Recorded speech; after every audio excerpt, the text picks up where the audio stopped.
Marie était assise dans le garde-manger. Aujourd'hui, sa belle-mère avait de nouveau des invités, ce qui signifiait qu'elle resterait là jusqu'au matin. Marie n'a pas été offensée. Elle était même contente. Quand tous ceux qui venaient chez sa belle-mère se saoulaient, Marie n'avait plus la paix. Ils ont tous essayé de la pincer, de la taquiner sur la vie. Parfois, ils la faisaient même danser. Et Marie aimait danser à la folie.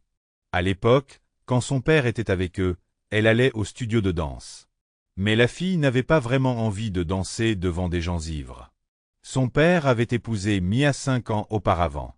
Pour une raison quelconque, il a décidé que ce serait mauvais pour lui et sa fille seulement. Depuis, la vie de Marie était un enfer. Et avant cela, ils avaient une famille très heureuse. Marie se souvenait à quel point ils avaient bien vécu auparavant. Sa mère préparait toujours un gâteau le week-end. Ils avaient des invités et c'était amusant. Papa aimait beaucoup maman et lui achetait très souvent des fleurs. Et puis, maman est tombée malade. Pendant exactement 1 an, Marie et papa ont pris soin d'elle. Papa l'a emmenée dans tous les hôpitaux, mais maman est décédée. Quand maman est morte, papa est immédiatement devenu gris. Toute la nuit dernière, il est resté assis à côté de mère, lui tenant la main. Il a envoyé Marie au lit, même si elle voulait rester aussi. Et le matin, il l'a réveillée et lui a dit « Marie, tu ne vas pas à l'école aujourd'hui. Vous logerez chez un voisin. » Ce n'est qu'après ces mots que la jeune fille ouvrit les yeux et regarda son père. Et quand elle l'a vu, elle a crié. Au début, il ne comprenait pas ce qui n'allait pas chez elle. Puis il se regarda dans le miroir. Il a tout compris et a serré Marie dans ses bras. « N'aie pas peur, ma fille. Ce n'est pas grave. » Jusqu'aux funérailles, son père n'a plus dit un mot. Pas un mot. Il a tout préparé en silence. Tout a été fait en silence. Au cimetière, il se pencha vers sa mère. Il resta ainsi un moment, puis se redressa. Pas une larme, rien. Réveillez-vous, beaucoup de monde. Maman et papa étaient toujours amicaux et joyeux. Beaucoup de gens sont venus dire au revoir à maman. Et quand tout le monde est parti, Marie et son père ont nettoyé la table. Toute la vaisselle était lavée. Son père lui a dit d'aller se coucher. Marie sortit docilement de la cuisine. Mais elle ne s'est pas couchée. Elle s'arrêta devant la porte de la cuisine. Papa s'est assis à table. Il posa une bouteille de vodka devant lui. J'ai versé un verre à ras-bord. Il l'a bu. Il resta assis un moment. J'ai encore bu. Et puis il a mis sa tête dans ses mains et a pleuré. Marie avait très peur. Elle n'aurait jamais pensé que papa puisse sangloter comme ça. Elle courut dans sa chambre et se cacha sous les couvertures. Elle s'endormit rapidement car la journée avait été difficile. Quand elle se réveilla, son père était en train de lui préparer le petit déjeuner. Tout semblait être comme d'habitude. Sauf que maman était partie. Et les cheveux de papa étaient blancs. Marie avait alors 9 ans. Elle s'est sentie mal à cause de la mort de sa mère. Mais elle essayait de ne pas le montrer. Elle a vu à quel point c'était dur pour son père. Mais elle allait travailler et faisait les tâches ménagères. Tout cela en silence. Ils cessèrent complètement de parler et de rire. Tout le monde avait peur de dire des choses erronées. Puis, 1 an plus tard, Marie s'est réveillée avec des voix dans la cuisine. Elle regarda prudemment hors de sa chambre. Son père était assis dans la cuisine. Une bouteille de vodka sur la table. Et une femme aux cheveux roux était assise sur ses genoux. Elle serrait papa magistralement dans ses bras. Marie a alors sauté hors de la pièce et s'est jetée sur cette femme avec ses poings. Partir.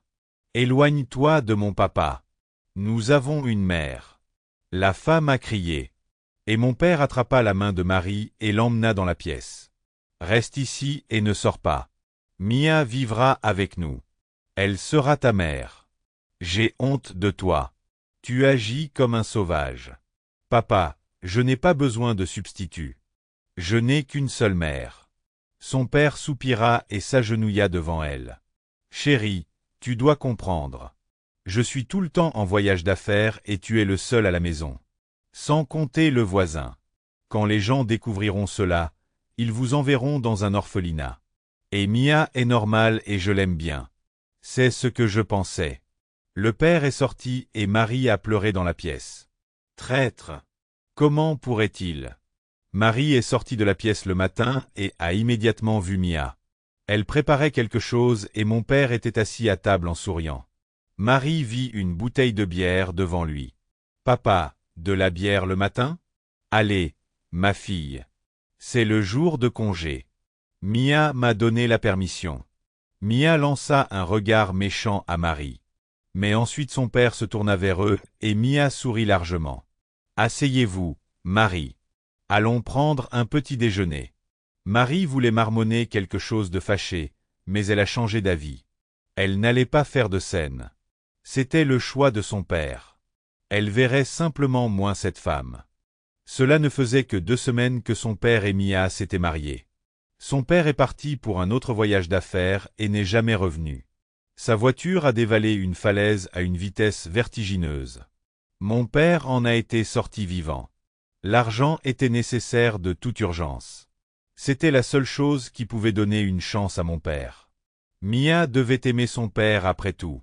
Elle a trouvé l'argent en s'adressant à un oligarque local. Il y avait un homme dans une petite ville qui devait tout. Personne ne savait vraiment rien de lui. On disait que c'était un vieil homme qui ne faisait presque jamais son coming out aux gens. Parfois, on voyait sa voiture traverser la ville. Il n'y a jamais eu de voiture comme ça en ville. Pour une raison quelconque, tout le monde avait peur de lui, même si personne ne l'avait jamais vu. Il y avait beaucoup d'indices à son sujet. En ville, il pensait qu'il était presque une barbe bleue. Personne ne savait d'où il venait dans leur ville. Mais il y a environ 7 ou 8 ans, plusieurs bâtiments en plein centre-ville ont été démolis, puis une immense maison aux allures de château a été construite très rapidement. Certains ont dit que l'homme était venu ici après un drame dans sa vie personnelle, et d'autres ont dit qu'il n'était qu'un voyou qui avait pris une retraite bien méritée. Il y avait une banque en ville qui appartenait également à cet oligarque. C'est là que Mia a contracté un prêt à des conditions spéciales. Un voisin m'a dit que Mia y était allée avec la ferme conviction qu'elle n'obtiendrait pas de prêt, ou plutôt, pour paraître bonne aux gens, elle y était allée, sachant qu'on lui refuserait un prêt. Mia n'aurait rien perdu et sa réputation en aurait été grandement améliorée. Mais elle a obtenu le prêt. Mia était très contrariée, d'autant plus que la banque était au courant de tout ce qui s'était passé et lui a proposé de transférer immédiatement l'argent sur le compte de l'hôpital. Le même voisin a déclaré que Mia avait failli hurler de rage. Elle ne s'attendait pas à une telle tournure des événements. Mais il y avait trop de monde à la banque. Les gens la surveillaient attentivement. Et si Mia refusait le prêt, ils la lapideraient. Pas littéralement, bien sûr, mais quand même. En fait, Mia avait de grands projets. Elle envisageait de vendre à l'avenir leur immense appartement du centre, d'autant plus que la ville grandissait et s'agrandissait. Elle voulait le faire avec l'aide du même oligarque qui avait construit ici un hôtel, un chalet de ski et dirigeait une usine à moitié détruite depuis 10 ans. Son père a été opéré, mais sans grand succès. Son père a survécu, mais la moitié de son corps fonctionnait à peine. Lorsqu'il fut libéré, Marie entendit Mia lui crier dessus dans la pièce que, grâce à lui, elle avait désormais un énorme prêt, qu'elle ne le rembourserait jamais, qu'il devrait envoyer Marie dans la rue ou autre chose à laquelle il pourrait penser, mais qu'il devrait payer pour lui-même. Mon père restait silencieux et le soir, lui et Mia se saoulaient. Eh bien, pour être plus précis, son père était très faible, alors Mia lui a servi un shot et il s'est endormi. Et elle a continué à s'amuser, mais dans une autre compagnie, dans une grande salle, sans personne pour être gênée. Son mari a été libéré. Pourquoi ne pas s'amuser? C'était comme ça depuis ce jour. C'est bien si Marie a le temps de nourrir son père avant que sa tendre épouse ne lui apporte un verre, pour qu'il dorme et ne voit pas trop. Sinon, il se met à crier et tombe du lit. Marie aussi a eu du mal. Elle gênait Mia. En général, la jeune fille pensait que si ce n'était pas le cas, son père serait mort très bientôt dans des circonstances mystérieuses. Et puis une chose étrange s'est produite. Mia n'avait pas d'argent pour payer le prêt. Elle a pensé à quelque chose d'intéressant. Elle a amené à la maison un jeune homme à lunettes noires. Comme Marie l'a réalisé, il était une sorte d'agent de crédit ou d'escroc. Mia lui a donné tous les documents de son père. Le jeune homme a promis de contracter un emprunt sur lui. Il a dit qu'ils avaient un système bien établi. Ce service coûte exactement un tiers du montant qui pourrait être prélevé. Mia a accepté. Elle espérait rembourser son prêt pour obtenir un peu plus d'argent. Le jeune homme n'a pas triché. Il a contracté un emprunt auprès du père de Marie. Mais ils l'ont découvert 3 mois plus tard, lorsque des gens de la banque sont venus chez eux. Mia était furieuse. Non seulement tout s'était passé ainsi, mais ils devaient désormais restituer les papiers de leur père, sinon ils ne recevraient pas leur allocation. Il n'y avait pratiquement pas de nourriture dans la maison. Pâtes, pommes de terre pourries provenant d'une vente, huile végétale la moins chère. Mia accusait son père de tout. Elle lui criait dessus, le battait même parfois. Marie avait alors 13 ans. Juste après son anniversaire, son père est décédé. Il était le seul membre de la famille de la jeune fille. L'ivresse de Mia est devenue très fréquente. Les invités changeraient. Mia passerait une bonne nuit de sommeil et la maison serait à nouveau pleine de plaisir. Marie manquait souvent l'école et sa vie en général devenait un cauchemar. Mia, chaque fois qu'elle voyait la fille manger quelque chose, elle ne se contentait pas de lui faire des reproches, elle lui criait même dessus. Apparemment, à cause de leur famille, elle avait peur de sortir dans la rue et elle ne pouvait pas vendre l'appartement car c'était la propriété de Marie et Mia n'était qu'une tutrice. Lorsque les gens de la banque ont de nouveau surpris Mia ivre, ils sont restés dans la maison. La dette combinée du père et de Mia était telle que Mia ne serait jamais en mesure de la rembourser de toute façon. Les hommes en costume noir étaient assis dans la cuisine, parlaient fort de quelque chose et attendaient que l'hôtesse se calme. Mia s'est réveillée et est allée directement à la cuisine pour boire un verre d'eau. Elle vient d'entrer et les a vus. Elle voulait s'enfuir, mais ils l'ont rattrapée. La porte de la cuisine était fermée. Les hommes parlaient de quelque chose à Mia, et Marie ne savait pas quoi. Marie avait très peur, si peur que même son estomac lui faisait mal. Les hommes sont partis et Mia est restée longtemps assise dans la cuisine.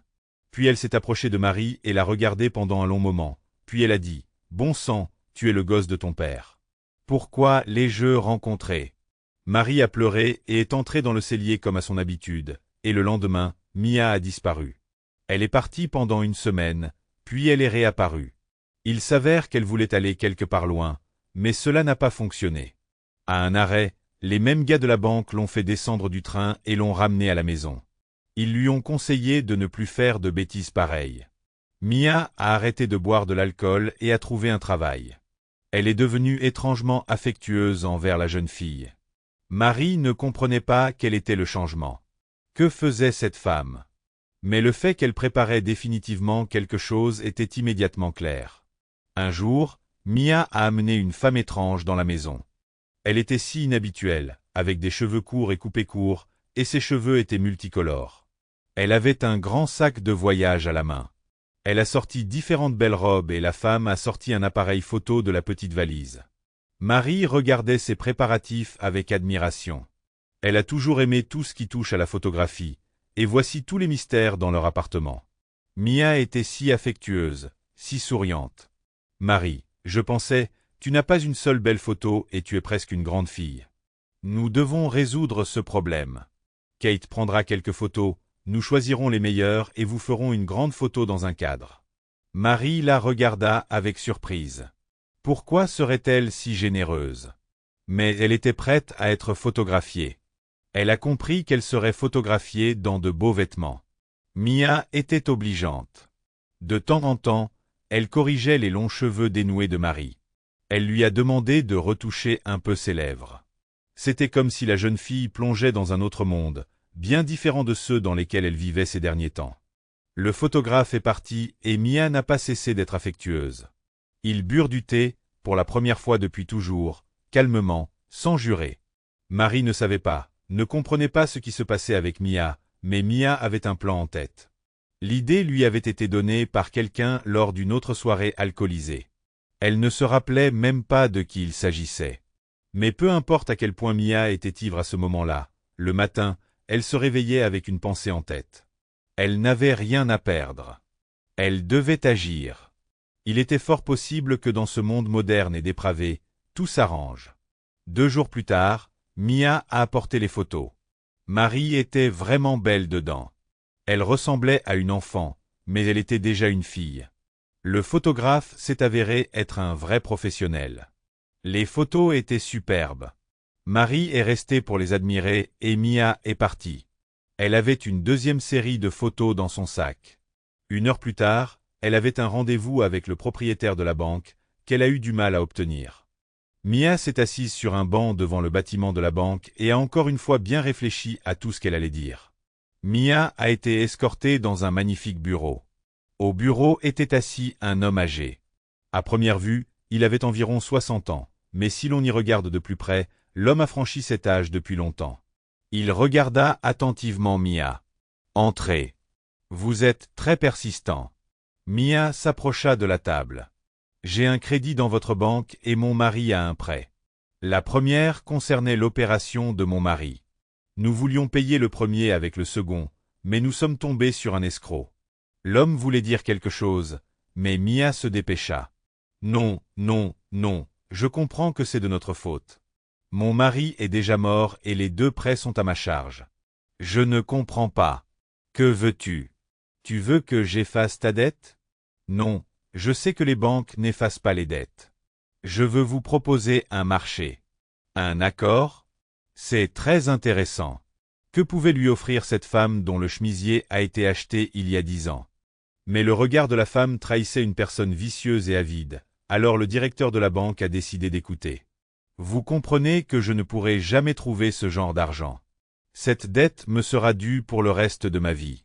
Et quel genre de vie avez-vous avec vous qui me suivez partout? Ils font irruption dans la maison et ce n'est pas rentable pour vous. De toute façon, tu n'auras pas d'argent, et tu dépenseras davantage quand tu me puniras. Je sais que les gens riches ont tout, même des choses que nous ignorons peut-être. Je veux te vendre la fille, pour le montant dû. » Le propriétaire de la banque la regarda avec des yeux surpris. D'une manière ou d'une autre, involontairement, il a éclaté. « Pourquoi? Pourquoi? Elle sera votre esclave, concubine, tout ce que vous voudrez. Ne la laisse pas sortir. C'est tout. Je m'occupe de ça. Je dirai à tout le monde qu'elle m'a désobéi, que je l'ai envoyée chez sa tante à l'étranger. Et c'est tout. Personne ne la cherchera. » Mia a posé les photos de Marie sur la table. L'homme les prit, les regarda et frissonna. Puis j'ai commencé à regarder une photo, puis une autre. Que penses-tu d'elle? C'est ma belle-fille. Alors vous voulez vendre votre belle-fille comme esclave pour le montant de la dette? Il la regarda et ne comprit pas. Est-ce qu'elle plaisantait ou était-ce sérieux? Puis il réalisa qu'il n'y avait pas de blague. Il a mis les photos devant lui. S'en aller. Je vais y penser. Ninelle sortit et Jacques regarda de nouveau la photo. La petite fille lui rappelait tellement sa fille. La même forme des yeux, les mêmes cheveux. Pourquoi aviez-vous une telle vie lorsque vous étiez enfant? Il regarda longuement la photo et s'en souvint. Il avait une fille, sa bien-aimée et sa plus chère. Sa femme est morte en couche, sa fille était donc tout pour lui. Il avait 37 ans lorsque sa fille est arrivée. Il a tout fait pour elle.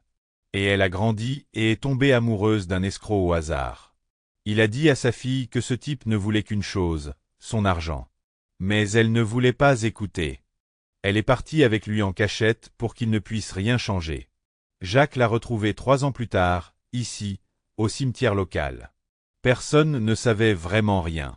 Les gens disaient qu'il y avait eu un accident. Ensuite, ils ont dit qu'elle était tombée par la fenêtre. L'escroc était parti depuis longtemps. Jacques a conduit ici pendant 5 ans, puis il a déménagé ici définitivement. Quand tout le monde ici a réalisé qui il était, la police est devenue un peu plus bavarde. Sa fille avait en effet été tuée dans un accident. On soupçonnait même que c'était l'escroc qui avait tout organisé lorsqu'il avait réalisé qu'elle n'allait pas demander de l'argent à son père. Mais jusqu'à présent, personne n'a pu le retrouver. Mais Jacques en était capable. À peine 1 an et demi plus tard, ses gars lui ont amené cette créature pathétique et tremblante. Jacques voulait juste l'enterrer vivant. Mais il a commencé à négocier. Il a dit qu'il pourrait lui dire des choses qui intéresseraient beaucoup Jacques. Et il s'agissait de sa fille. Jacques a accepté d'écouter et a promis de garder Alphonse en vie. C'est alors que Michaïl a découvert qu'il avait une petite fille. Ou plutôt, l'avait été. Elle n'avait que 3 mois lorsque l'accident s'est produit. Elle était très malade et avait été laissée à la maison ce jour-là avec un voisin. Et quand c'est arrivé, ce salaud l'a emmenée dans un orphelinat dans la première ville qu'il a pu trouver. Jacques n'a pas tenu parole à l'époque. Pour la première fois de sa vie, il ne le regrettait toujours pas. Il cherchait sa petite fille. Mais il ne pouvait pas l'aider sincèrement. Le désordre de la paperasse a fini par brouiller les traces. Mais ce voisin, chez qui sa fille avait laissé sa petite fille, lui a assuré que l'enfant ne survivrait probablement pas. La fille était malade. Cela faisait déjà une semaine qu'elle avait une forte fièvre et qu'elle suffoquait. Et dans un orphelinat, il est impossible de soigner correctement une personne malade. Jacques tournait autour du pot depuis des années, mais il n'avait trouvé aucune trace de la petite fille. Et il ne pouvait pas être le grand-père de la jeune fille. Mais il lut les papiers que Mia lui avait apportés. C'était une famille agréable et prospère jusqu'à la mort de la mère de la jeune fille. Il ne savait pas vraiment quoi faire. Il comprit que cette femme désagréable ne rembourserait pas sa dette. Elle paierait 1 centime toute sa vie, puis elle mourrait avec la dette. Et la fille irait dans un orphelinat, même s'il est peu probable qu'elle la laisse partir. La fille a un beau et grand appartement. Et au fait, l'appartement, où est la garantie que Mia n'essaiera pas de la tuer pour avoir l'appartement? Après tout, elle est la prochaine héritière. Jacques n'a pas bien dormi la nuit. Au matin, il avait pris une décision. Il accepterait l'offre de cette dame, et ensuite nous verrions. Mia a été informée de la décision et lui a dit que l'accord devait être conclu dans les 3 jours. Nous devions trouver un moyen d'attirer Marie dans la maison de l'oligarque. Marie, le photographe t'aimait vraiment. Elle vous a demandé si vous pouviez poser à nouveau pour elle dans une sorte de concours photo. Bien sûr, j'en serais ravi. Je t'emmène demain alors. Vous vous ferez prendre en photo au château du nouvel oligarque. Marie écarquilla les yeux. Elle n'avait même jamais rêvé qu'elle pourrait se placer derrière cette haute clôture. Dans la matinée, Mia et Marie se dirigèrent vers le château. Marie bâilla. Elle n'avait pas bien dormi. Il était 5 heures du matin dehors. Pourquoi si tôt? La ville dort encore. Parce qu'il a besoin de l'aube. Marie l'a cru tout de suite. Elle admirait souvent les photos à l'aube. En général, Marie pensait que le lever et le coucher du soleil étaient les meilleures choses à photographier. La porte de la haute clôture leur fut immédiatement ouverte. Ils traversèrent une belle et grande pièce et un homme âgé sortit vers eux. Marie le regardait de tous ses yeux. Mia s'est agitée et a commencé à demander des papiers. Il s'est assis à table, a signé quelque chose et l'a donné à Mia. Elle, sans regarder Marie, se précipita vers la sortie. Marie regarda autour d'elle avec confusion et se tourna finalement vers l'homme. « Excusez-moi, quand est-ce que le photographe vient? »« Quel photographe? » ?»« Eh bien, Mia a dit que j'avais été invité à être photographié. »« Pas de bébé. Mia t'a vendu pour des dettes. » Marie le regarda confuse. « Comment ça, vendu? Existe-t-il une telle chose? Tout se passe dans notre monde. Asseyez-vous. Allons prendre un petit déjeuner. » Il appuya sur un bouton sur la table, et immédiatement la porte s'ouvrit et un homme en costume noir apparut. Il portait un plateau, et après lui une dame costaude le suivait, portant également un plateau. Elle posa le plateau devant Jacques, ouvrit le couvercle. Jacques grommela, « du porridge ». La femme fit semblant de ne pas entendre les soupirs de Jacques et se dirigea vers la jeune fille. Elle ouvrit aussi le plateau et la regarda. Elle s'est figée. Le couvercle du plateau lui tomba des mains. Elle plaça sa main sur sa bouche. Marie sauta vers elle. « Est-ce que tu vas bien? Êtes-vous malade? » Jacques observa la réaction d'Eva. Il s'attendait à ce qu'elle soit surprise, mais cette réaction était de trop. « Eva, vas-y. » Elle voulait dire quelque chose, mais il la regarda d'un air menaçant. Eva était là depuis qu'ils avaient leur fille. Elle avait été l'infirmière, la cuisinière et l'aide pour tout. Qui mieux qu'elle pour se rappeler à quoi ressemblait sa petite amie bien-aimée? Eva était partie. Elle était très pâle. « Écoute, Marie, tu es une fille moderne. Savez-vous ce qui arrive à ceux qui sont vendus comme vous? » La jeune fille hocha la tête et dit aussitôt, « Tu ne ressembles pas à un monstre. »« Merci, bien sûr. »« Et quel âge as-tu? »« J'ai 15 ans. J'aurai bientôt 16 ans. » Jacques secoua même la tête. Combien de coïncidences! Sa petite fille pourrait avoir cet âge maintenant. Écoute, faisons ça. Tu restes avec moi. Il y a beaucoup de place dans la maison. Nous devons convaincre ta belle-mère que tu ne peux pas m'échapper. De toute façon, tu ne peux pas revenir en arrière. Elle voudra se débarrasser de toi. Je vais voir ce que je peux faire à ce sujet. Je vais tout découvrir. Pourquoi? Pourquoi quoi? Pourquoi veux-tu m'aider au lieu de me revendre, par exemple? Oh, quelle bonne idée! La fille pâlit. Calme-toi, Marie. Je plaisante. Vous ressemblez beaucoup à ma fille. À tel point qu'Eva a laissé tomber le plateau. C'est pourquoi je ne peux pas surmonter ton destin. Surtout depuis que tu m'as été vendu. Qu'en est-il de votre fille? Où est-elle? Jacques resta silencieux. Il n'a jamais répondu à de telles questions. Personne n'avait jamais osé lui en demander. Mais Marie le regardait sans cligner des yeux. Elle est morte il y a longtemps. Cela s'est passé il y a 15 ans et demi quelque part dans ces quartiers. Excusez-moi? Marie, Eva va te montrer ta chambre. Tu vas t'ennuyer avec moi. Trouver quelque chose à faire. Vous ne pouvez pas sortir par la porte. Mais ils ne vous laisseront pas sortir. Jacques se frotta les yeux avec lassitude. Plus il côtoyait cette fille, plus il trouvait des similitudes avec sa fille. Il savait qu'il ne s'agissait que d'un vœu pieux. Mais il ne pouvait pas s'en empêcher. Marie se leva et suivit Eva. Elle avait déjà récupéré et s'était ressaisie. Elle ouvrit la porte de la chambre. Ici, entrez. La jeune fille entra et se figea. Elle n'avait jamais vu une telle splendeur. Eva sourit. Aimez-vous? Beaucoup. C'est beau. Tu n'as rien? Marie sourit. Non, j'ai été vendue sans mes affaires. Que veux-tu dire par vendu?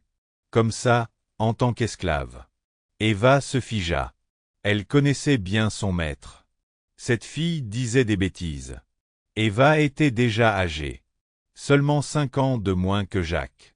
Elle le connaissait depuis longtemps. Mais faire une telle chose? Une sorte de confusion dans l'esprit de cette fille. Mais à l'approche de l'heure du déjeuner, Eva connaissait déjà toute l'histoire. Elle s'essuyait les yeux quand la jeune fille termina son histoire. Marie, tu n'as pas à t'inquiéter. Monsieur Davis ne vous fera rien de mal. Et je le sais. Comment savez-vous? Eh bien, il a de si bons yeux. Eva a montré à Marie toute la maison. Elle a montré la serre. Marie a vu une caméra accrochée au mur près de la cheminée. Puis-je le prendre? Marie, sois très prudente. Cette machine appartient à la fille de Jacques. Marie a vu que l'équipement était préhistorique.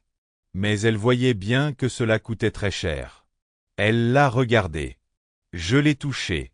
Comme elle voulait aussi un appareil photo. Toujours. La fille soupira et raccrocha. Lorsque Jacques entra dans la maison, il faillit s'évanouir. À la fenêtre se tenait sa fille dans sa robe, faisant tournoyer son appareil photo dans ses mains. Une seconde plus tard, il réalisa que c'était Marie. Ils se mirent à table pour dîner. Jacques avait déjà enfilé sa robe. Et Marie remarqua un étrange pendentif sur sa poitrine. Elle avait chaud d'une manière ou d'une autre. Elle ne comprenait pas pourquoi. Eva servait son thé. Et Marie lui demanda, « Tu as un pendentif si étrange. Cela ne ressemble pas à un pendentif pour homme. » Eva lui lança un regard d'avertissement. Mais Marie sourit. « C'est juste que j'en ai un comme ça.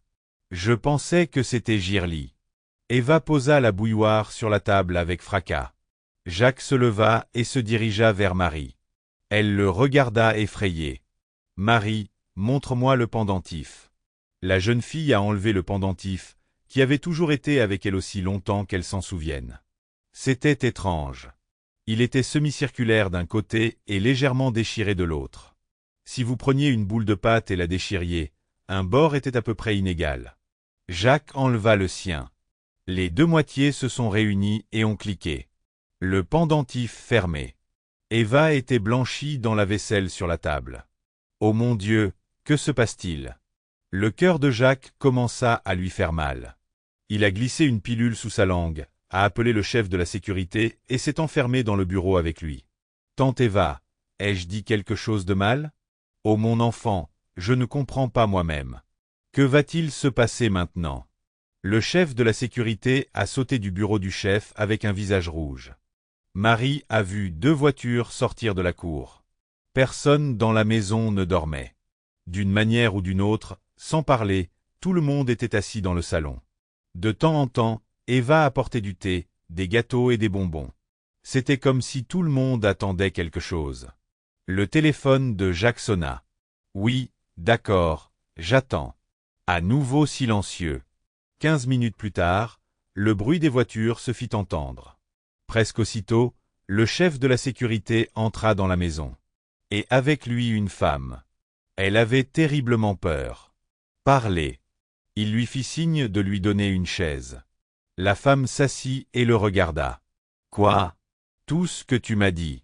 Je travaillais dans un orphelinat lorsque cette fille a été déposée sur notre porche comme un chiot. Elle avait une fièvre terrible et de nombreuses autres maladies. Un médecin est venu nous voir de l'hôpital pour enfants. Elle était très inquiète pour la petite fille. Et puis je l'ai surprise la nuit au berceau. Le médecin partait en vacances et craignait beaucoup que la jeune fille ne soit pas traitée comme elle devrait l'être. Et puis elle s'est tournée vers moi et m'a demandé « Est-ce que la paperasse est déjà faite pour elle ?» Et j'ai dit non, nous n'avons pas eu le temps. C'est à ce moment-là qu'elle me l'a proposé. Au début, j'ai résisté, puis j'ai abandonné. Je connaissais cette femme. Elle était bonne. Mais Dieu ne leur a pas donné d'enfant. Elle a donc décidé d'emmener secrètement l'enfant en vacances dans un village. Pour y rester longtemps. Et puis faites les documents de la fille pour de l'argent. Comme si elle était sa fille. Jacques a demandé quel était le nom de cette femme. Et l'invité a donné le nom, le prénom et même le patronyme de ce même médecin. Marie laissa tomber sa tasse. C'était sa mère.